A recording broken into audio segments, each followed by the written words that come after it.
Hello students, तो आज का हमारा टॉपिक है Bell's palsy. So what is Bell's palsy?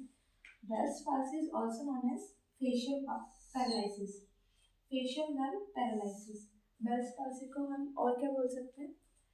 Facial paralysis और फेशियल नर्व पैरालिसिस। मतलब जो क्या हो जाता है, फेस जो होता है ह्यूमन का, उसमें क्या हो जाएगा? पैरालिसिस हो जाएगा, या तो बोथ साइड होगा या फिर एक साइड ही होगा। ठीक है। अक्यूट फेशियल नर्व, जो फेशियल नर्व होती है, क्रेनियल नर्व सेवंथ, उसका क्या होता है? ये डिफेक्ट होता है। इसमें क्या होगा? Loss of facial muscle. Facial muscle जो होंगे उसके जो फंक्शंस होंगे वो लॉस हो जाएंगे। बोथ, दोनों फंक्शंस, मोटर एंड सेंसरी, दोनों फंक्शंस जो होंगे फेशियल मसल्स के वो क्या हो जाएंगे? लॉस हो जाएंगे, मोटर और सेंसरी दोनों। Next, incidence. Incidents affect about 30 to 40,000 people a year in United States. ये जो बेल्स पाल्सी होता है ये क्या करता है? अफेक्ट करता है 30 to 40,000, 30 से 40,000 लोगों को एक ईयर में। ठीक है। 20 to 60 ईयर्स, 20 से 60 ईयर की जो एज होती है उसको कॉमनली अफेक्ट करता है। 20 to 60 ईयर्स की जो एज होती है मोस्टली उसमें हमको देखने को मिलेगा। और एनी एज, किसी भी एज में हो सकता है, किसी भी एज को अफेक्ट कर सकता है। कॉजेज क्या क्या होंगे इसके? फैमिली हिस्ट्री, अगर आपकी फैमिली में पहले किसी को बेल्स पाल्सी, फेशियल पैरालिसिस रहा है तो हो सकता है इस वजह से हो। Next, history of diabetes and hypertension. Diabetes और हाइपरटेंशन की अगर हिस्ट्री रही है तो उस वजह से भी आपको क्या देखने को मिल सकता है? बेल्स पाल्सी देखने को मिल सकता है। कोई ट्रॉमेटिक इंजरी हुई है जिससे क्या हुआ है, जो सेवंथ जो क्रेनियल नर्व होती है, फेशियल नर्व, वो अगर अफेक्ट हुई है तो उससे भी क्या हो सकता है? ट्रॉमा की वजह से अगर ये अफेक्ट हुई है तो उससे भी बेल्स पाल्सी कॉज हो सकता है। HS infection, herpes simplex virus जो होता है, उस इन्फेक्शन से भी क्या हो सकता है? बेल्स पाल्सी कॉज हो सकता है। एक आइडियोपैथिक, मतलब कोई रीजन फॉर्म नहीं है कि किस वजह से बेल्स पाल्सी कॉज हो रहा है, तो उसको हम बोलेंगे idiopathic. Next, chicken pox and middle ear infection. अगर चिकन पॉक्स हुआ है तो वो भी क्या कर सकता है? बेल्स पाल्सी कॉज कर सकता है। मिडल ईयर इन्फेक्शन भी कॉज कर सकता है बेल्स पाल्सी। लेकिन बेल्स पाल्सी होता क्या है?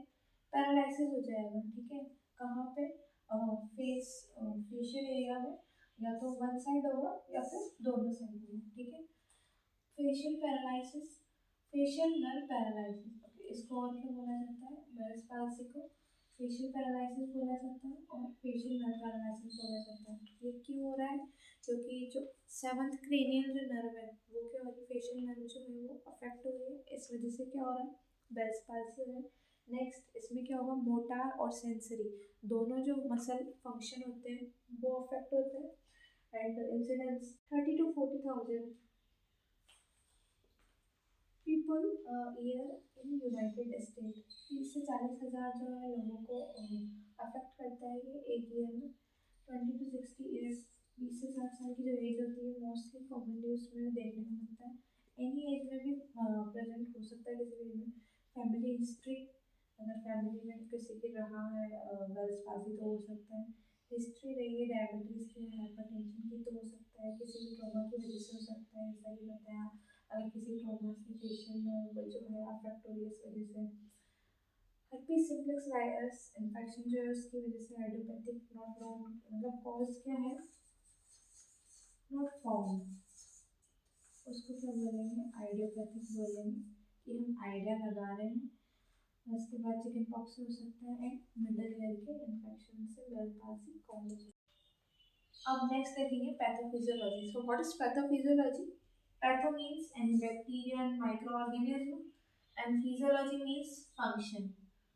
ये जो माइक्रो ऑर्गेनिज्म है ये बॉडी में एंटर करके कैसे फंक्शन कर रहा है उसको क्या बोलेंगे?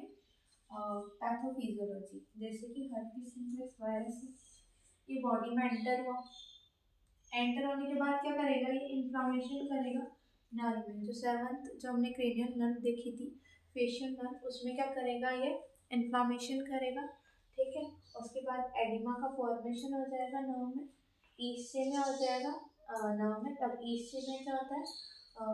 जो एडिक्वेट अमाउंट में जो न्यूट्रिएंट या ऑक्सीजन है वो नहीं पहुंच पाएगा नर्व तक, ठीक है, जिससे क्या होगा, improper motor and sensory nerve supply, functioning disturb हो जाएगी किसकी, मोटर और सेंसर की, नर्व की क्या हो जाएगी, फंक्शनिंग डिस्टर्ब हो जाएगी, किसकी वजह से, क्योंकि जो ऑक्सीजन है या फिर कोई भी न्यूट्रिएंट है वो एडिक्वेट अमाउंट में नहीं पहुंच पा रहा है कहाँ तक, नर्व तक, फेशियल पैरालिसिस कॉज हो जाएगा इससे, ठीक है। Next, medical management. सबसे पहले तो ये जो वन साइडेड या फिर बोथ साइडेड, तो जो बोथ साइडेड अगर हो रहा है कॉज तो ये रेयर है, ठीक है। मोस्टली हम वेल्स पाल्सी को देखेंगे, ये वन साइडेड ही कॉज होगा, ओके। बहुत रेयर चांसेस है कि बोथ साइड में ये कॉज हो, ठीक है। Medical management, corticosteroid prescribe, antiviral drug, pen relievers. Corticosteroid में भी क्या, प्रेडनिसोन हो गया, तो प्रेडनिसोन कॉर्टिकोस्टेरॉइड होता है, वो क्या होता है, फर्स्ट लाइन ट्रीटमेंट होता है किसका, वेल्स पाल्सी का। कॉर्टिकोस्टेरॉइड्स क्यों देते हैं, इन्फ्लामेशन, ये भी इन्फ्लामेशन हो नर्व का, इसको रिड्यूस करने के लिए देंगे, ओके। एंटीवायरल ड्रग्स, एसाइक्लोविर, ठीक है। पेन रिलीवर्स देंगे, पेन हो रहा है पेशेंट को। ओटीसी ड्रग रिकमेंडेड है ओवर द काउंटर आइबुप्रोफेन और एसिटामिनोफेन।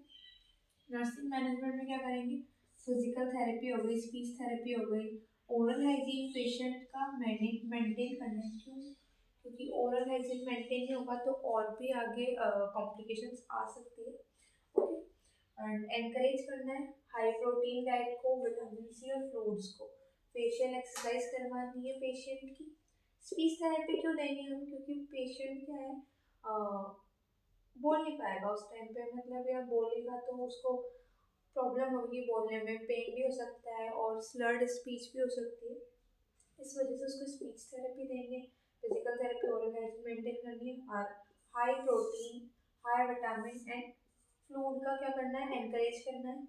एंड एंजाइटी जो है पेशेंट की उसको रिड्यूस करना है।